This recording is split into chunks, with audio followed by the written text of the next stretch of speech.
அதை காதால் கேட்டாலே உலகே வெறுக்கிறதே. தீயாய் உடலெங்கும் என்னை சுடுகிறதே. உன்னை தேடும் கண்கள் கண்ணீர் வடிக்கிறதே. உன்னோடு நாடும் நிழலாக வருவேனே.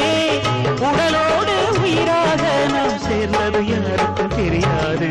ஆவாயந்தன் நிலவே வெண்ணிலவே என் வாழ்வே நீதான். நிலவே வெண்ணிலவே பிரித்தா